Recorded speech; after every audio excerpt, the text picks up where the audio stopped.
Merry New Year, everyone! I really hope that this year is a banger one for you. Although truth time, I'm actually filming this on the 27th of December, and it is the most grey, rainy, dark, miserable day I have experienced so far since moving up to Scotland. But to celebrate the fact that I've moved to Scotland and I love it here, I'm actually going to spend a lot of January specifically reading Scottish fiction. That said, the aforementioned rain and dark has gotten to me a little bit over the past few weeks, and reading and celebrating Scottish literature is one of the ways that I hope to drag myself through this slightly sad and dark funk. Another way to help yourself is with therapy, and that's why I'm very happy that this video is in paid partnership with BetterHelp. I recently got myself a BetterHelp therapist and things have been going brilliantly. Therapy has proven to be a really great way of isolating specific aspects of myself, my personality, my history, digging into those and seeing how they define me and where they came from in the first place, and talking through all of that. I've been getting weekly BetterHelp therapy sessions, each one 45 minutes long, and they are slowly helping me reframe myself, redefine myself even, and simply understand myself better. I am so grateful to my therapist and the work that we've put in together. Therapy via BetterHelp has truly helped me, and I'm sure it's going to continue to help me as well. If you think you'd benefit from therapy, as I absolutely have, you can go to betterhelp.com/booksandbow, the link is in the description, and you'll get 10% off your first month of BetterHelp therapy. With BetterHelp, you can choose to have your therapy sessions as a phone call, or a video call, or a series of messages. For me, I chose a video call because I wanted something face-to-face, and it is working remarkably well. When you first sign up, the first thing you do is fill out a really detailed questionnaire about yourself, and that helps BetterHelp pair you up with a therapist that best suits your needs, and you can switch therapists at any time. For myself, I was paired up with my therapist within 48 hours of filling out the questionnaire, and things are going great, as I've said. So go to betterhelp.com/booksandbow to get 10% off your first month of therapy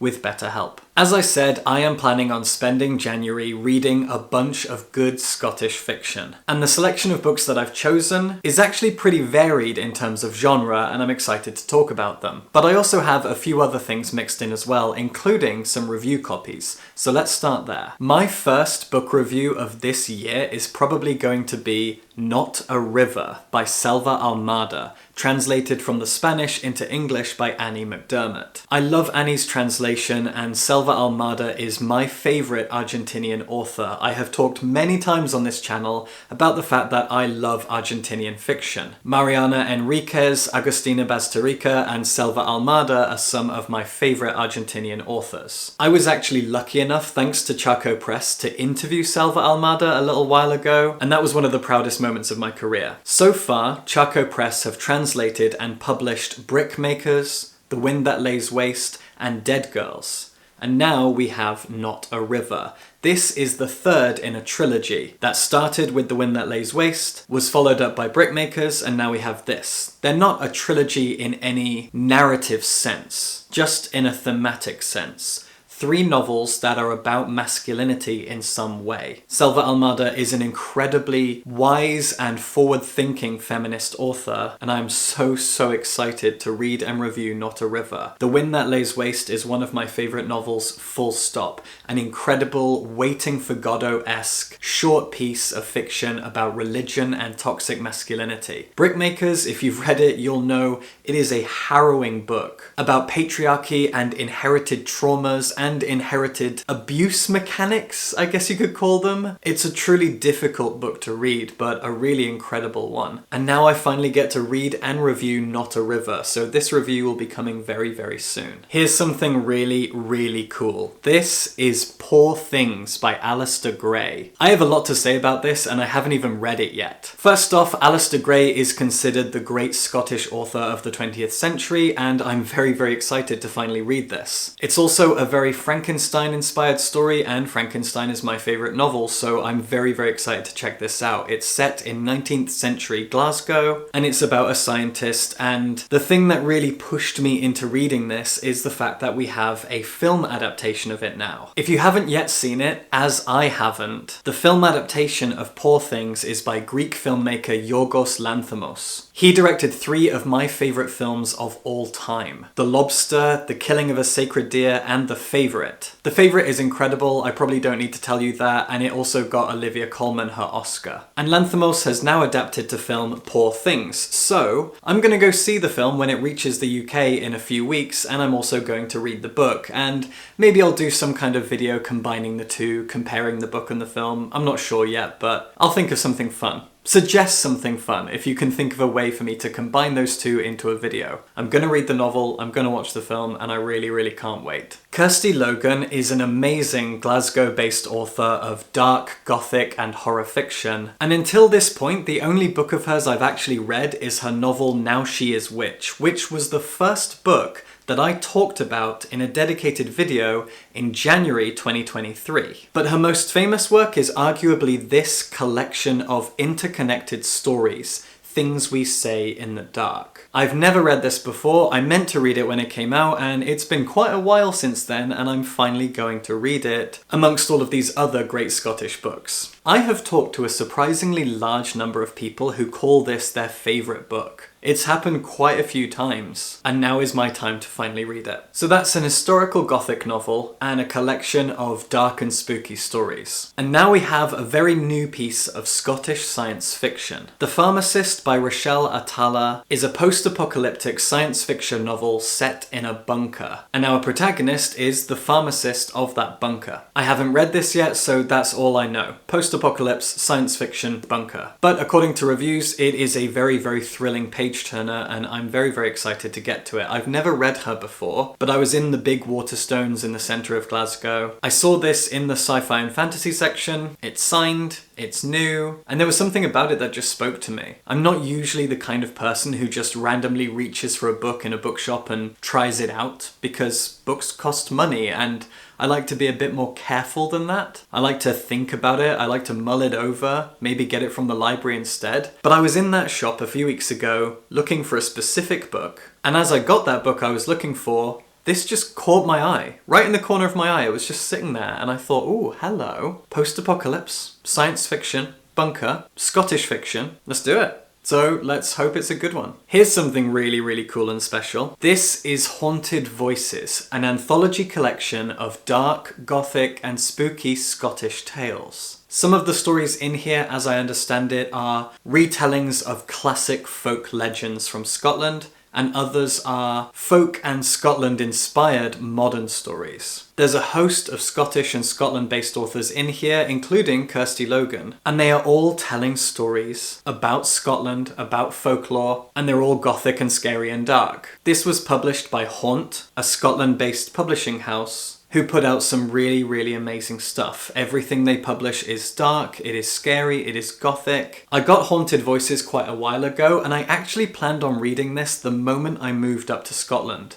as a kind of celebration of the fact that I'm here and I'm so happy to have moved to Scotland, but that didn't end up happening. And now it is finally time. Amongst all of these other great Scottish books that I'm going to read this month, Haunted Voices is one that I am very, very thrilled to be reading. Then we have a Scottish thriller. This is The Way of All Flesh by Ambrose Parry. Ambrose Parry is actually a pseudonym for 2 authors, a married couple who live in Scotland. But this is a very, very well-received novel. Something that, as far as I can tell, the crime fiction and thriller fan base really, really ate up and adored. I actually picked this up in a charity shop for like £1.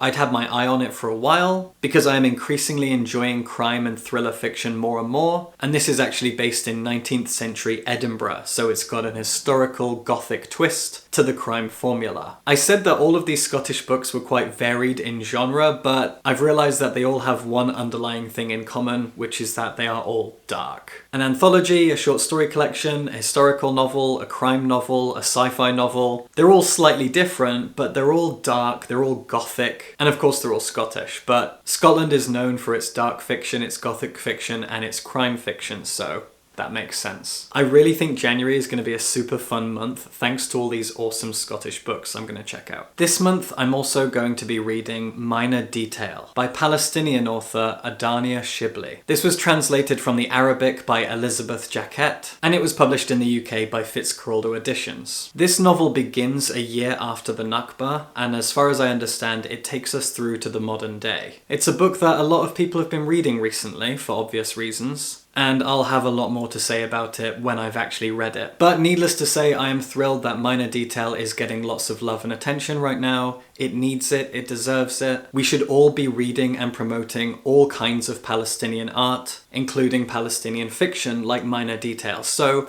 I'll be doing a video on this. I'm actually buddy reading it with a friend, and I'll obviously have a lot more to say when I make that video. Another review copy that I received for a book coming out in January is A Short History of Trans Misogyny. This is a non-fiction by Jules Gill Peterson, and it was published by Verso, who sent me this copy. It's a really tiny little thing, and I'm just going to read you the first part of the blurb to get an idea of what this is. There is no shortage of voices demanding everyone pay attention to the violence trans women suffer. But one frighteningly basic question seems never to be answered. Why does it happen? If men are not inherently evil, and trans women do not intrinsically invite reprisal, which would make violence unstoppable, then the psychology of that violence had to arise at a certain place and time. The trans panic had to be invented. That is a fascinating and kind of terrifying premise for a non-fiction book to explore, and I have a feeling this is going to be a very, very important book for 2024. As a trans woman who does receive a lot of hate, especially online, and as someone who likes to talk about the trans experience, and as someone who, as far as I know, isn't particularly dangerous, I mostly just sit and read books, that question is something that I find fascinating. I've asked myself this question before, but given the fact that society always makes progress forward, I wonder why we have to suffer to get there. Violence and aggression from the white male majority towards women, racial minorities, and queer minorities has gone on forever and has progressively gotten better. So given the fact that progress inevitably happens and you cannot stop it, why don't we just skip over all the suffering and get to acceptance? This is something that really bugs me. For example, Section 28 came and it went. Progress happened. Gay marriage happened. Homophobia over the decades has decreased and gay rights have increased. So why did we have Section 28? Why couldn't we just skip over all of the hatred, all of the bigotry, and just skip right on to acceptance and kindness and fairness? Why do we have to struggle to get there when we know we'll eventually get there? Why do I have to face trans misogyny on the internet when the people doing it 20, 30 years from now probably won't think anything of trans people? Why do we have to suffer to get there? That's something that boggles my mind. Just skip it. Just be nice to people now. Save your bigotry. You'll get over it eventually, or your kids definitely will. So why bother? Ugh, bugs me. Anyway, as you can tell, I have a lot of thoughts about this topic, so I'm very, very excited to read this book, A Short History of Trans Misogyny. On a much, much happier note, we have this. Welcome to the Honamdong Bookshop by Korean author Hwang Bo-rum. This novel was translated from Korean into English by Sha Natan, and in 2023, this book got a lot of people very, very excited. It received rave reviews, it became enormously popular, it's also been hugely popular in Korea, and it's a novel that tells the story of a woman who decides to open a bookshop. She's become disenchanted by so many aspects of her life, both personal and professional, and she decides to finally open a bookshop. And this is that story. I haven't read it yet. I meant to read it last year. It was a huge deal and I couldn't get away from the hype, and nor did I want to. But, as I recently said, I wasn't reading enough fiction in translation in 2023, and I kind of just skipped over this one. So I'm rectifying that here.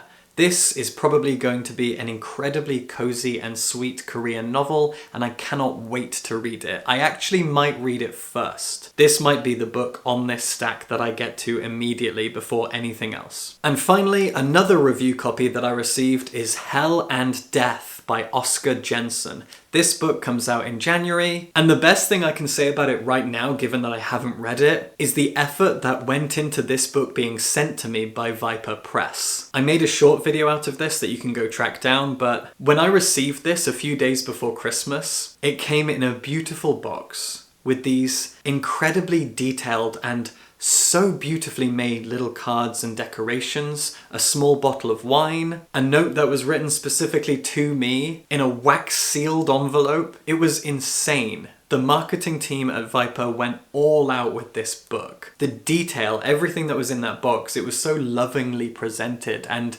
so imaginative. Viper's marketing team are amazing, and when I received this, I felt kind of loved and appreciated as a critic. It was really, really sweet, so I'm very, very excited to read this. This is a murder mystery novel. I don't know anything about it, but I can say that the reviews on the back have been really glowing. Janice Hallett, Katie Watson, and other authors that I don't know really loved this book. On the inside cover is a map of the house in which the murder mystery takes place. That's always something I really appreciate. So I think this is going to be a lot of fun. I talked before about how Christmas is a time for murder mysteries, but winter in general is. And it's January, so let's check out a brand new murder mystery novel. And there you have it. Those were 10 books that I am going to be reading in January. I usually read a little bit more than 10, so expect a few extra to be thrown in, but these are the 10 that I am adamant that I want to read. I feel like I'm going to read Welcome to the Honamdong bookshop first. I'm going to be reading and reviewing Not a River very, very soon, and then we'll jump into these 5 amazing Scottish books that I'm very, very excited to read and talk about.